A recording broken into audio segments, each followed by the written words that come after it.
رسول خدا صلی اللہ علیہ وآلہ وسلم چند دنوں کے امام حسین علیہ السلام کو دونوں ہاتھوں میں اٹھائے رو رہے تھے کہ اتنے میں مولا علی علیہ السلام کمرے میں داخل ہوتے ہیں اور رسول خدا کے آنسو رواں دیکھ کر پوچھتے ہیں کہ اے رسول خدا، آپ کو کس نے غمگین کر دیا ہے؟ رسول خدا صلی اللہ علیہ وآلہ وسلم نے فرمایا کہ ابھی جبرائیل علیہ السلام نے آ کر مجھے خبر دی ہے کہ جس بچے سے آپ اتنی محبت کر رہے ہیں اس کو نینوا کے دشت میں پیاسا شہید کر دیا جائے گا۔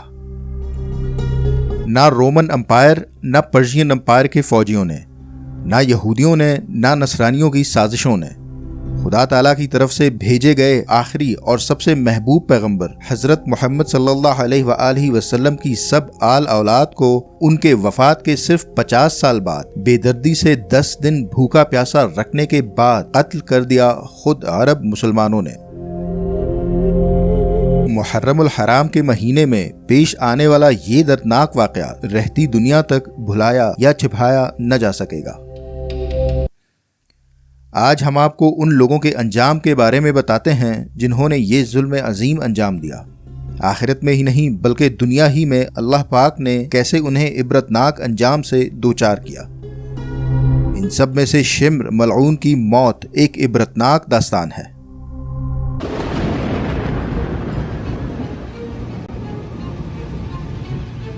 سانحہ کربلا کے مرکزی کردار یزید لعین ذہنی توازن کھو کر دیوانہ ہو گیا۔ خدا کی قدرت سے اس کی شکل و صورت سیاہ پڑ گئی اور گر کر زمین بوس ہو گیا اور اسی حالت میں جہنم رسید ہوا۔ عبید اللہ ابن زیاد جس نے خاندان نبوت کو اسیر بنایا تھا، ابراہیم ابن اشتر کے ہاتھوں جہنم واصل ہوا اور عوام نے اس کے ناپاک جسد کو آگ لگا دی۔ سانحہ کربلا کے تیسرے نمبر پر بڑے مجرم عمر ابن سعد جس نے امام حسین علیہ السلام کے خلاف یزیدی فوج کو لیڈ کیا تھا، اس کا مختار ثقفی نے سر قلم کیا۔ عمر ابن حجاج جس نے امام حسین علیہ السلام اور اس کے آل و عیال پر کئی دنوں تک پانی بند کیے رکھا تاکہ بھوک و پیاس سے تنگ آ کر امام علی مقام یزید ملعون کی بیعت پر راضی ہو جائیں۔ عمر ابن حجاج کئی دنوں تک امیر مختار ثقفی کے ڈر سے صحرا میں چھپتے پھرتے رہے، یہاں تک کہ پیاس کی شدت نے اسے نڈھال کر دیا اور مرنے سے چند لمحے پہلے مختار کے ساتھیوں نے اسے جہنم واصل کر دیا۔ ایک اور یزیدی سپاہی حرملہ ابن کاہل جس نے امام حسین علیہ السلام کے 6 ماہ کے پیاسے بیٹے علی اصغر کے حلق کو اسی کے خون سے سیراب کیا اور امام علی مقام کے بھائی اور حضرت علی علیہ السلام کے بیٹے حضرت عباس کی آنکھ اور خود امام حسین علیہ السلام کے سینے کو اپنے تیروں سے نشانہ بنایا تھا، حرملہ ملعون کو گھیرنے کے بعد امیر مختار کے حکم پر اس پر تیروں کی بارش کی گئی اور جہنم واصل ہوا۔ بحر ابن کعب جس نے خاندانی نبوت کی چھوٹی بچیوں کے کانوں سے بالیاں نوچیں اور علی شیر خدا کی بیٹی حضرت زینب سلام اللہ علیہا کے خیمے میں گھس کر مال غنیمت سمیٹنا چاہا، اس ملعون کو مختار کے سپاہی ابراہیم ابن مالک اشتر نے پکڑ کر پہلے ہاتھ پاؤں کاٹے، پھر تلوار کی نوک سے اس کی آنکھیں نکال کر جہنم واصل کیا۔ شمس ابن ربی ملعون جو عمر ابن سعد کے پیادے سپاہیوں کا سربراہ تھا اور تلوار سے امام حسین علیہ السلام کی صورت مبارک پر وار کیا تھا، اس ملعون کو بھی ابراہیم ابن مالک اشتر نے سر کاٹ کر جہنم واصل کیا اور اس کی لاش کو آگ لگا دی گئی۔ اب آتے ہیں سانحہ کربلا کے سب سے منحوس کردار شمر ابن ذل جوشن ملعون کی طرف، جس نے رسول خدا صلی اللہ علیہ وآلہ وسلم کے جگر گوشے اور جنت کے جوانوں کے سردار کو میدان کربلا میں آگے بڑھ کر اس وقت شہید کیا جب امام زخموں سے چور شکر خدا بجا لانے کے لیے سربسجود تھے۔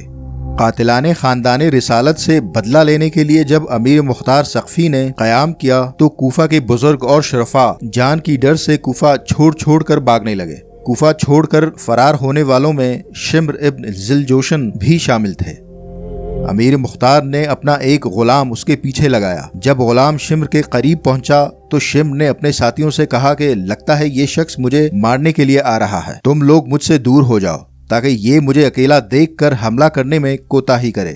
شمر کے ساتھی اسے چھوڑ کر بھاگ گئے اور امیر مختار کے غلام اور شمر میں جنگ چھڑ گئی۔ شمر نے امیر مختار کے غلام کو پیٹھ پر وار کر کے بری طرح زخمی کر دیا اور وہاں سے بھاگ گیا۔ اس وقت امیر مختار اور اس کے ساتھیوں سے جان بچا کر بھاگ جانے والے لوگ بصرہ میں مصعب ابن زبیر کے پاس پناہ لے رہے تھے۔ شمر نے بھی مصعب ابن زبیر کو خط لکھ کر اپنے بصرہ میں داخل ہونے سے آگاہ کیا۔ شمر نے بصرہ کے ایک نواحی گاؤں میں پڑاؤ ڈالا اور وہاں کے کلبانی قبیلے کے ایک شخص کو خط لکھ کر مصعب ابن زبیر کے پاس بھیجا۔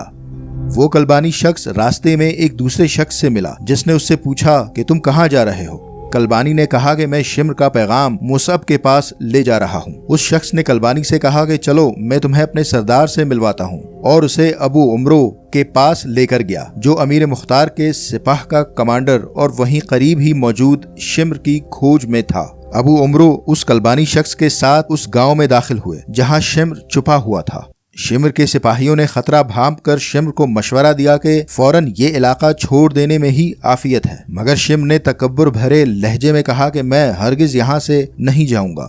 رات ہوتے ہی ابو عمرو نے اپنے ساتھیوں سمیت شمر پر حملہ بول دیا۔ شمر اس حالت میں کہ برہنہ تھے، نیزے سے ابو عمرو پر حملہ آور ہوا اور پھر خیمے میں گھس کر تلوار کے ساتھ باہر آ گیا۔ مختار کے ساتھیوں نے اسے جہنم واصل کیا اور شمر کے سپاہی وہاں سے فرار ہو گئے۔ رات کی تاریکی میں فضا اللہ اکبر کی صداؤں سے گونج اٹھا کہ خبیث مارا گیا، خبیث مارا گیا۔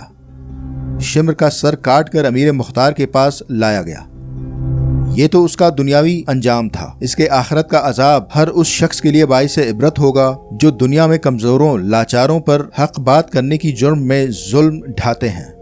عراق کے ایک مایہ ناز عالم شیخ امینی فرماتے ہیں کہ میں اکثر سوچتا ہوں کہ وہ کون سا عذاب ہوگا جو اس جرم کا مداوع کر سکے گا جو شمر نے انجام دیے۔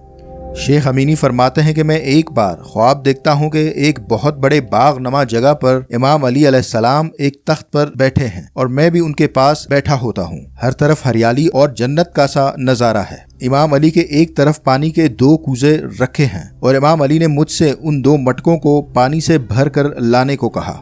میں وہ اٹھا کر جھیل کی طرف چل پڑتا ہوں۔ راستے میں فضا میں انتہائی شفافیت، خنکی اور لطافت ہے۔ پانی کے کوزے بھر کر واپس روانہ ہوا ہی تھا کہ فضا اچانک گرم ہونا شروع ہوا اور دور سے ایک شخص کو اپنے پاس آتا دیکھا۔ جیسے جیسے وہ شخص میرے قریب آتا گیا، پورا ماحول گرم سے گرم تر ہوتا چلا گیا۔ جب وہ شخص میرے پاس پہنچا تو گویا ماحول سے لطافت اور نرمی سخت گرمی اور کراہت میں بدل گیا۔ شیخ امینی فرماتے ہیں کہ مجھے خواب میں شمر ملعون کو دکھایا گیا تھا۔ وہ شخص شدید پیاسا اور اس کی جان حلق کو آئی ہوئی ہوتی ہے۔ وہ مجھ سے پانی کا تقاضا کر رہا تھا اور میرے ہاتھ میں موجود پانی کے مٹکوں پر جھپٹ پڑنے کی کوشش کر رہا تھا۔ میں بھی اس شخص سے پانی بچانے کی کوشش کر رہا ہوتا ہوں تاکہ یہ شخص پانی نہ پی سکے، یہاں تک کہ میں دونوں مٹکے زمین پر گرا کر ان کا پانی ضائع کر دیتا ہوں۔ زمین پر گرتے ہی زمین پانی چوس لیتی ہے، یہاں تک کہ اس کی نمی بھی باقی نہیں رہتی۔ وہ شخص سخت تکلیف میں مبتلا جھیل کی طرف دوڑتا ہے، مگر جیسے جیسے وہ جھیل کے پاس پہنچتا ہے جھیل سے پانی خشک ہو جاتا ہے اور ایک سوکھا میدان ظاہر ہو جاتا ہے۔ وہ شخص مایوس ہو کر پیاس اور گرمی کی شدت سے چیخو پکار کرتے ہوئے واپس اسی راستے سے دوڑ جاتا ہے جہاں سے وہ آیا تھا۔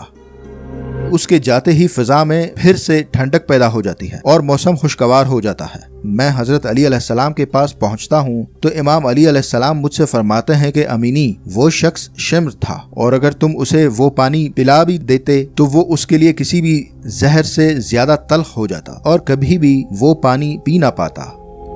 اللہ پاک کے سب سے محبوب پیغمبر محمد مصطفیٰ صلی اللہ علیہ وآلہ وسلم کے خانوادے کو قتل کرنے والے، ان کی خواتین کی بے حرمتی کرنے والوں پر رہتی دنیا تک خود اللہ، اس کے فرشتوں اور اس کے نیک بندوں کی لعنت برستی رہے گی۔